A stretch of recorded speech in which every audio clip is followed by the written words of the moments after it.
Hello everyone, अस्सलाम वालेकुम। तो आज फिर मैं निकल गई थी अपनी फैमिली के साथ कलियर शरीफ की दरगाह, जो कि पड़ती है रुड़की उत्तराखंड में, रुड़की भगवानपुर के पास। बहुत से लोग जानते भी होंगे उस दरगाह के बारे में। कलियर शरीफ की साबिर साहब की वो दरगाह है, उसके लिए हम जा रहे थे। अपनी नानी के घर से ही मैं निकली थी। तो यहाँ हम निकल गए थे सुबह के करीब 10 बजे निकल गए थे। नाश्ता वगैरह कर लिया था और मौसम थोड़ा अच्छा ही हो रहा था। तो सबसे पहले घर से निकलते ही हमने भरवानी पड़ती है, जो कि जैसे कि हमें नाश्ता चाहिए घर से निकलने से पहले, मतलब घर से निकलने के लिए। वैसे गाड़ी को भी चाहिए सीएनजी और पेट्रोल। तो सबसे पहले तो पेट्रोल पंप पे गए और भाई ने कार में सीएनजी डलवाई और पेट्रोल डलवाया, और काफ़ी लाइन लग रही थी यहाँ पे। तो इसीलिए हम लोग साइड में खड़े हो गए थे। यहाँ पे खेलने मतलब घूमने लगा था, और ये इस साइड में इन्होंने पेट्रोल पंप पे ऐसे छोटा सा मिनी पार्क बोल सकता है, ऐसे बना रखा होता है। आप लोगों ने भी देखा ही होगा। यहाँ आइल खेल रहा था, तो मैं खेलते खेलते मैंने उससे पूछा, बेटा हेलो करो। तो इसने ये हेलो करने के बजाय क्लैपिंग करने लग गया। उसको बोला बेटा फ्लाइंग किस दे दो, तो ये शर्माने लगा। फ्लाइंग किस इसने नहीं दी। तो गैस डलवाने के बाद, सीएनजी डलवाने के बाद गाड़ी में हम निकल गए थे आगे दोबारा। तो जैसे कि मैंने आपको बताया, हम जा रहे थे कलियर शरीफ साबिर साहब की दरगाह पे। तो ये मेरी नानी के घर, मतलब यहाँ के आने से कम से कम 2.5-3 घंटे लगते हैं वहाँ पहुँचने में। और अगर ट्रैफिक वगैरह मिल जाए तो उससे भी ज़्यादा भी हो सकता है, बट 3 घंटे तो आप लेके ही चलो। यूपी से कहीं और से जा रहे हो तो वो फिर आपको आपका अपने घर के हिसाब से देखना पड़ेगा। तो ये रास्ते में ऐसे हाईवे भी बन रहा है, नया पुल बन रहा है, काम चल रहा है। ज़्यादातर जो रास्ते में ज़्यादातर जगह पे काम चल रहा था। बाई कार हम गए थे तो रास्ता बहुत ज़्यादा ख़राब हो रहा था। आपको दिख रहा होगा कैमरा कितना हिल रहा है, तो बहुत ज़्यादा रास्ता ख़राब हो रहा था। सिंगल रोड था, उबड़ खाबड़ हो रहा था, पूरा कैमरा हिल रहा था वीडियो बनाने पे। और गाड़ी में भी हम लोग ऐसे हिल रहे थे जैसे पता नहीं, मतलब लोकल ट्रेन में भी कोई इतना धक्के नहीं खाता होगा जितना इस रोड ख़राब होने की वजह से हम लोग गाड़ी में बैठ के धक्के और झटके खा रहे थे। बहुत ज़्यादा रोड ख़राब था, धूल मिट्टी भी बहुत ज़्यादा हो रही थी। और सारा कैमरा आपको दिख रहा होगा, सारी वीडियो कितनी ज़्यादा हिल रही है। ये सब इसी वजह से हिल रही है कि रोड पूरा ही ख़राब है। आपको दिख रहा होगा आगे पापा की जगह, पापा पीछे थे जब लास्ट टाइम मैं नानी के जा रही थी, पापा आगे थे। तो ये मेरे हस्बैंड आगे आपको नज़र आ रहे होंगे। तो ये नहीं थे दिल्ली में था। दिल्ली से मैं मम्मी और पापा भाई के साथ ही नानी के घर आई थी, बट ये चंडीगढ़ से मेरी नानी के घर ही आ गए थे, क्योंकि मैं यहीं से अब डायरेक्ट चंडीगढ़ जाने वाली थी इसके बाद। इसीलिए ये मुझे लेने के लिए चंडीगढ़ से किराने, मतलब मेरी नानी के घर ही आ गए थे। तो हम ये जिस दिन मैं आई हूँ संडे वाले दिन, उसी दिन ये आ गए थे। और हम यहीं से हम सब साथ में कलियर के लिए निकले थे। और नेक्स्ट डे हम वापस, मैं चंडीगढ़ जाने वाली थी उनके साथ, और मम्मी पापा दिल्ली जाने वाले थे। तो इसीलिए ये आपको मैं दिखा रही थी कि कुछ नया अगर नोटिस किया हो तो नया यही था कि ये भी आगे थे और हम लोग साथ में ही गए थे आगे कलियर शरीफ की दरगाह पे। तो ये रास्ते में ऐसे खेत कूद आपको नज़र आ रहे होंगे ज़्यादातर रास्ते में। ये बहुत सारे ऐसे खेत थे, और मैं ये पहुंच गई थी दरगाह पे। दरगाह में पहुंचने के बाद थोड़ा सा गर्मी ज़्यादा थी, और पता लगा था, किसी ने हमें बताया भी था कि 2 दिन से यहाँ लाइट की भी प्रॉब्लम हो रही है। तो इसलिए थोड़ी और ज़्यादा दिक्कत हो रही थी गर्मी की वजह से। तो गर्मी तो पता ही है आपको कितनी ज़्यादा हो रही है, हर जगह गर्मी है, कोई ऐसी जगह नहीं होगी जहाँ गर्मी ना हो फ़िलहाल, चाहे वो दिल्ली हो, चाहे वो यूपी हो, चाहे वो चंडीगढ़ हो। तो यहाँ हम पहुँच गए थे और हमने वज़ू करके नमाज़ पढ़ ली थी। मम्मी भी बैठी हुई थी, और ये बाहर ऐसे बरामदे में भी लोग बैठे हुए थे, जैसे नमाज़ पढ़ के बैठ जाते हैं। और ये जो एरिया आपको दिखा रही हूँ, ये गेट, यहाँ से 2-3 रास्ते हैं। गेट ये है, यहाँ मैं अपने की स्लीपर्स रखवा के 10 रुपये जोड़ी में जमा करते हैं, वहाँ रखवा कर आई थी। और ये मस्जिद थी। मस्जिद के बाहर बस ये एक एरिया ऐसा था जहाँ पे पंखे चल रहे थे और लोग बैठे हुए थे। तो और भी जगह थे, लेकिन पंखे सिर्फ एक ही जगह चल रहे थे, उस जगह पे। और उसके बाद ये राहिल का हाथ पकड़ के मैं चल रही थी मेन दरगाह की तरफ, जो कि मतलब आपको यहाँ पे ये नज़र आ रहा होगा, ये गुम्बद बना हुआ है, ये पेड़ है। तो इस पेड़ की हिस्ट्री ये है कि ये बहुत ही फेमस है। जो हमारे मतलब जो साबिर साहब कलियर शरीफ जो जिनकी दरगाह पे हम आए हैं, ये वो 12 साल तक इस पेड़ को पकड़ के इस पेड़ पे ना ही खड़े रहे थे। एक जगह से 12 साल तक ना बैठे थे, ना हिले थे, एक ही जगह पे बिना खाए पिए वो 12 साल तक इस पेड़ के नीचे खड़े रहे थे। और ये जो आपको नज़र आ रहा होगा यहाँ पे ऐसा कहा जाता है, ऐसा होता है कि जैसे किसी पे कुछ करवाया हुआ होता है। ऐसे भी बहुत से लोग मैंने देखे हैं और सुना है, बहुत लोग आते हैं जुमेरात में या चक्कर लगाने पड़ते हैं जिस पे कुछ करवाया हुआ वगैरह होता है, वो भी यहाँ पे आके उनको भी फ़ायदा होता है। मैंने ऐसे सुना है यहाँ के बारे में। तो सब नमाज़ पढ़ने के बाद, दुआ मांगने के बाद, या जहाँ मैंने आपको बताया था एक ही जगह थी जहाँ पंखे चल रहे थे, वहीं उसके नीचे मैं आके बैठ गई थी। गर्मी बहुत थी, प्यास लग रही थी, तो जो मैं लेकर आई थी घर से साथ में, वो साथ में बॉटल्स या थोड़ा बहुत आहिल की चीज़ वगैरह खाने के लिए, वो मैं यहाँ पे निकाल रही थी। और ये आपको दिख रहा होगा कि यहाँ पे काफ़ी लोग बैठे हुए हैं।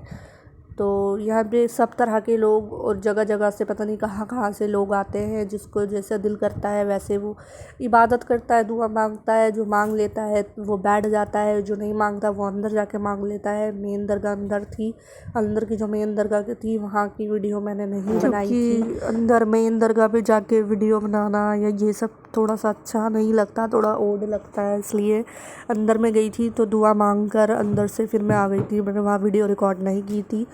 तो ये बिल्कुल दरगाह से जस्ट निकलते ही मार्केट स्टार्ट हो जाती है। बहुत अच्छी खासी बड़ी मार्केट है। वहीं से मैं ये आहिल के लिए टोपी देख रही थी, इसके लिए मैंने एक वाइट और ब्लैक टोपी ली थी। और बिल्कुल मार्केट, दरगाह से निकलते ही ये मार्केट है। और यहाँ पे दिख रहा होगा आपको कितनी प्यारी प्यारी सीनरी, आयतें वगैरह, घड़ियाँ। ज़्यादातर जो मिल रहा था वो था लकड़ी का सामान, लकड़ी के खिलौने, लकड़ी के चकला, बेलन, पता नहीं क्या क्या लकड़ी का, मतलब ज़्यादातर लकड़ी का सामान था। वहाँ से हमने थोड़ी बहुत शॉपिंग की थी। और इसके बाद ये आहिल को झूले नज़र आ गए थे, तो इसने बोला वही कि बच्चों का पता ही है आपको, झूले झुलाओ, तो हमने इसको झुलाए थे ये झूले। फिर हम वहाँ से निकल गए थे। भाई हमें लेने के लिए आ गया था। एक्चुअली मैं आपको बताना ही भूल गई थी कि भाई मेरा रुड़की में पेपर देने के लिए जाता है, डी फार्मा वो कर रहा है। तो वो अपना पेपर देने के लिए हमें कलियर शरीफ की दरगाह छोड़ के आधा घंटे का डिस्टेंस से अपना पेपर देने चला गया था। और फिर पेपर दे के 4 साढ़े 4 बजे वो हमें लेने आ गया था। और वो देखो आपको उसको दिख रहा होगा ड्रेस में वो अपनी। तो हमने तो खाना बल्कि खा लिया था, दरगाह के वहीं से पास से खाना खा लिया था। इसने खाना नहीं खाया था, इसलिए फिर रास्ते में रुक के इसने ये बिरयानी ली और बिरयानी खा रहा था ये। और ये देखो आहिल कर रहा था अपना फेवरेट काम, अंगूठा चूस रहा था। पता नहीं मैं इसको कितना समझा चुकी हूँ कि अंगूठा मत चूसो, पर ये मानता ही नहीं है। मुझे बताना कमेंट करके मैं इसको कैसे अंगूठा छुड़वाऊँ। और फिर बिरयानी खाने के बाद, कोल्ड ड्रिंक वगैरह पीने के बाद फिर हम निकल गए थे वापस कार में। अब हम घर की तरफ ही जा रहे थे। तो ये वो था भगवानपुर, यहाँ इसने खाई थी बिरयानी। ये जब भी पेपर देने आता है तो हम इसके साथ थे। ये ज़्यादातर अकेला भी आता है, इसके प्राइवेट पेपर ही होते हैं, तो ये यहीं पे आके बिरयानी खाता है। तो इसलिए इसने अब भी यहीं आके, यहीं की बिरयानी इसको पसंद है, यहाँ बिरयानी खाई थी। और फिर हम निकल गए थे ये अब घर की तरफ। दोबारा 3 घंटे का, मैंने आपको बताया था 2.5-3 घंटे का सफ़र है। बट दोपहर में, सुबह में इतना मज़ा नहीं आया था। थोड़ा मौसम, थोड़ा नहीं बस सच बताऊँ तो मौसम बहुत अच्छा हो गया था। मतलब मज़ा आ रहा था ट्रैवलिंग करने में। कार में एसी की विंडो खुलवा ली थी हवा लेने में, क्योंकि हवा भी अब ठंडी आ रही थी। तो अब ये जो था, हम उतरे थे पेट्रोल पंप पे दोबारा सीएनजी भरवाने के लिए। तो बिल्कुल जस्ट पेट्रोल पंप के बराबर में था ये आम का पेड़, खेत भी थे और बिल्कुल बराबर में ही, और आम का पेड़ था, आम लटके हुए नज़र आ रहे थे। तो आहिल मुझे बोल रहा था मम्मा चलो आम तोड़ो। तो मैं इसको दिखा रही थी, देखो बेटा कितना ऊंचा है, मेरा हाथ नहीं जाने वाला है। तो मैं उसको दिखा रही थी, हाँ यहाँ पे पेड़, यहाँ पे आम है, यहाँ पे मैंगो है, यहाँ पे है, वो देखो वो रहा। पर ये मुझे ज़िद कर रहा था कि मम्मा तोड़ो। तो मैंने उसको बोला बेटा नहीं, मेरा हाथ नहीं जाएगा, बहुत काफ़ी ऊंचा है, देखो मेरी हाइट इतनी नहीं है, मेरी हाइट कि मैं आम को तोड़ सकूं। चलो वापस चलते हैं। थोड़ा सा डर लग रहा था कि खेत कूद में कुछ जानवर वगैरह ना आ जाए। मम्मी ने बोला चलो आ जाओ, तो फिर वापस आ गए थे। फिर सीएनजी और भरवाने के बाद गाड़ी में दोबारा चल दिए थे हम अपनी मंजिल पर। तो आपको दिख रहा होगा क्लाउड्स और मौसम कितना प्यारा हो रहा है। पूरे रास्ते में जाते हुए एसी चलाया था, विंडो बंद थी, धूप थी, दिल ही नहीं कर रहा था कोई वीडियो बनाने का। बट आते हुए उतना ही अपोजिट था, बहुत प्यारा मौसम हो रहा था, क्लाउड्स वगैरह बहुत प्यारे लग रहे थे। एसी बंद करवा के विंडो ओपन करवा ली थी, बहुत ठंडी ठंडी हवा आ रही थी, तो बहुत अच्छा लग रहा था। तो मैंने तो पूरे रास्ते विंडो ओपन।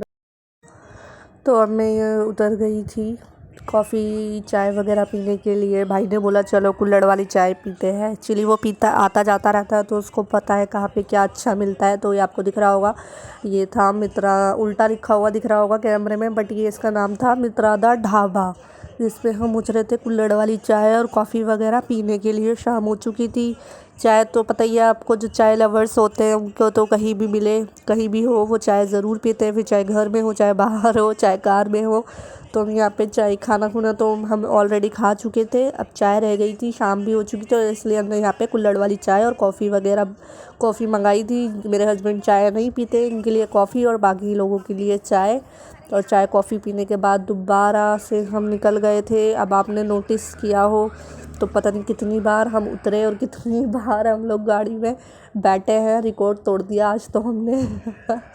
तो फिर दोबारा से निकल गए थे घर के लिए। 3 घंटे का सफ़र था, आपको पता है कंटिन्यूसली इंसान बैठेगा कार में तो थक ही जाएगा, इसीलिए चढ़े उतरे के बैठेगा तो इतना बुरा नहीं, मतलब इतना बोरिंग नहीं होता है, थोड़ा इंटरेस्ट बना रहता है और इतनी थकान भी नहीं होती है।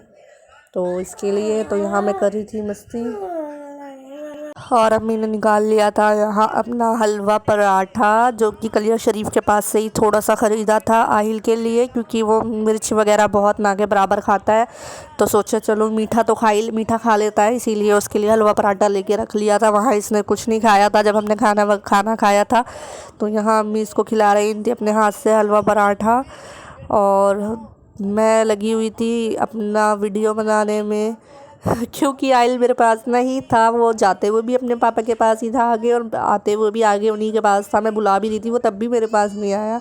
तो मैं बिल्कुल फ्री थी, तो मैं तो अपनी वीडियो ही बना रही थी, मस्ती कर रही थी, मज़े कर रही थी फुल ऑन। तो आपको दिखाऊं, ये रास्ते में पड़ता है, राजमहल नाम का था ये होटल था, बहुत ही प्यारा लग रहा था देखने में। मैं तो देख देख के मतलब इतनी हैरत में थी कि यार मतलब ऐसी जगहों पे कहने को गांव कस्बे का नाम होता है, वहाँ पे भी इतनी तरक्की हो रही है, देख के बड़ा ही अच्छा लग रहा था। इतने अच्छे अच्छे प्राइवेट स्कूल्स, इतने बड़े बड़े स्कूल कि आपको शहरों में भी देखने को नहीं मिलेंगे, जितने बड़े बड़े और जितने अच्छे अच्छे स्कूल यहाँ पे बनते जा रहे हैं। साइड में तो खेत ही नज़र आते हैं, और मगर वो फिर भी मतलब ऐसे देखो, आपको दिख रहा होगा खेत, और उसी के आगे या पीछे स्कूल, बड़े बड़े होटल्स, बड़े बड़े ऐसे बहुत सारी फैसिलिटीज़ देखने को मिल रही थी।